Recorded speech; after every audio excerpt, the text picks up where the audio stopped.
Hi there friends, thanks for watching. I'm Melissa and today is a part 2 how-to using painted pumpkins. Try saying that 5 times fast. I'm going to show you how to use those same pumpkins from my previous video and I'm going to make a farmhouse style centerpiece for the fall. So let's check it out. So the first thing to do is hit up your local craft store or dollar store to pick out some floral stems. You can choose anything, really. Sky's the limit, leaves, flowers, but I chose to go with the farmhouse vibe and I went with lamb's ear and cotton stems. I could have added more of a variety, but it's all I wanted for this project. You will want to separate your stems into individual pieces or smaller bundles, and feel free to use actual wire snippers and not scissors like I did. I'm using this Lazy Susan that I picked up at a thrift store because I really like the wood color. Next, I would recommend making a base using individual pieces first. I edited out my other attempts, you're welcome, as the pumpkins weren't laying properly on the leaves with the wire stem still attached.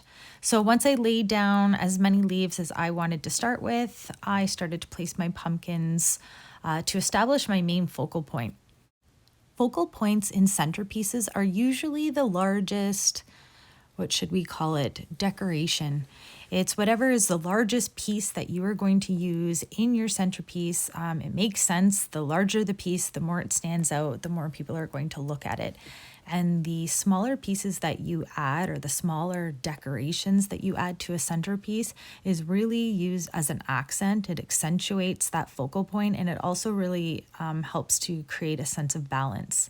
So for my centerpiece, I really felt like very minimal. I felt that just with a couple different pumpkins that I was using and minimal leaves and cotton stems, that I had already created that kind of balance to it. At this point, it's really just checking it over. What is visually appealing to you? How do you want to adjust it? The reason I liked using these little individual leaves instead of stems or bundles is because you can check it over and just add to it until you are satisfied.